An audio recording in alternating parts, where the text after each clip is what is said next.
Thanatos expected to join C9. Who leaked this, by the way? Oh, it's Wooloo. Rook Seeger. Okay, so I've actually scrimmed against this guy. We played against D+KH challengers in spring of 2020, spring of last year, season 13. This was the roster with Tenacity.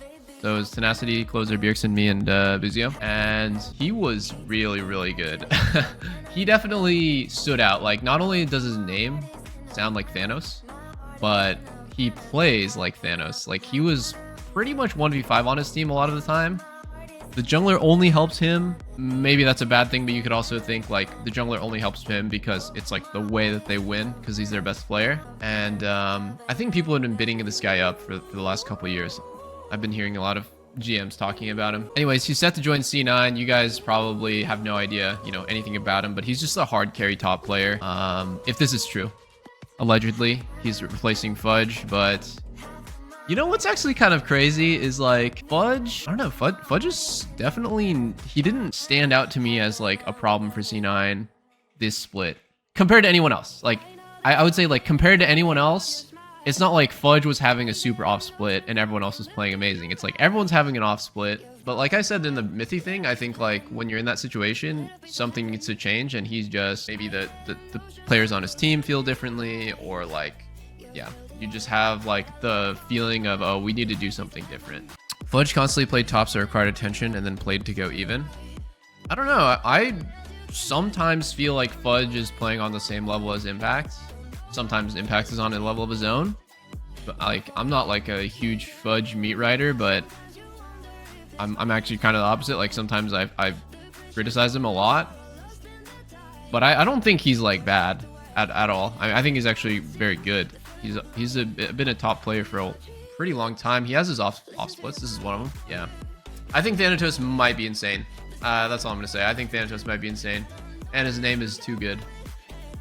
During his time with C9, Fudge managed to qualify 3 times to Worlds and earn a few LCS titles. I like how they just said a few LCS titles. They don't even say how many titles he won.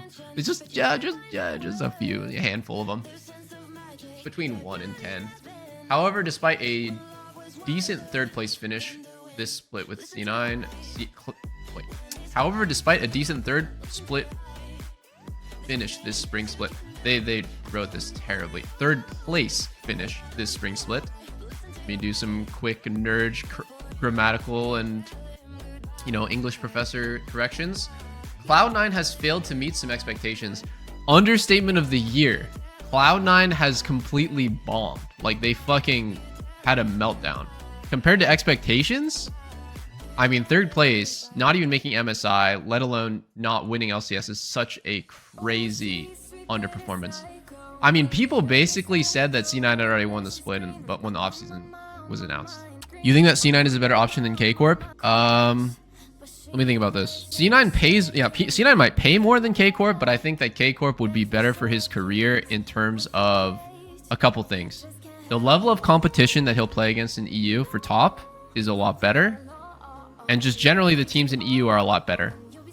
And secondly, the viewership in EU is a lot bigger. So he might actually make a bigger name for himself going to K-Corp. I mean, specifically thinking about K-Corp, right? They have like probably K-Corp fans alone are close to the entire LCS. Like the people who will watch a K-Corp game fanatically are probably similar to the entire LCS viewership of all teams, the entire region combined. Like K-Corp is just that big. So I mean, I'm not going to pretend that money isn't like a huge factor in someone's decision making. Or maybe it's just, you know, you have no idea what would be going on behind the scenes. Maybe he just really wants to live in America or some shit. Which reminds me of when I was playing with Quid, and fucking I was like one of my first times meeting Quid, and we're in Korea, and he's just, you know, this nice and shy kid. He's super nice, and he's kind of nervous because it's his first time leaving Korea.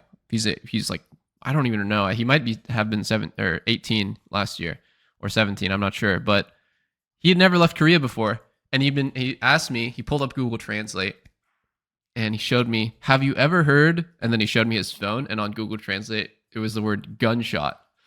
And I was like, no, I mean, like, actually, I think I said, like, yeah, maybe. I'm not really sure. Like, I'm not 100% sure what a gunshot sounds like. Like, maybe I've heard one, but don't worry. Like, there's not that many fucking shootings in, like where we live.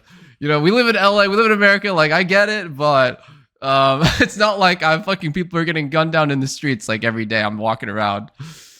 Yeah. He was like pretty nervous. Anyways, some people really want to go try living in America despite the bad reputation. Or it could be money. It could be he thought C9's roster would be more successful. I don't know. That's true. Lena says there's a lot more job security going to C9 because there's not a lot of tops to compete with. I guess if you want to be a big fish in a small pond, this is like a way better move because Thanatos is probably going to come and smurf all over most like top laners in LCS. I mean, with the exception of a few, maybe Woodpoint Impact can put up a good fight against him, but I have high expectations of him. I will never forget. I can think back to a lot of the scrims we had against him. He was playing Camille. He was playing a lot of Jax. He was playing some Kennen. This guy is really good. He's really good. And a lot of the scrims we lost against D plus Kia challengers, he was basically 1v5ing us. He's really good. Also, their jungler Lucid is like a jungle prodigy as well. He's super hot. Oh, apparently they thought about promoting him, huh? And the jungler. However, rumors a team was too afraid to have too many rookies. I see. So who's the top laner for K-Corp now? Isn't LCS the retirement for Korean players? No? It can be also where Korean players go to get their start on a starting roster. Oh, it's Cabo. I see. I thought Cabo got flamed a lot this split. I didn't really watch their games, but the public sentiment is not really super big on Cabo, right? I feel like Cabochard and Socken are like getting memed on, clowned on a lot. He was mid, but the worst IMO was Targom ass. Targom ass? Jesus, man. K-Corp fans are brutal.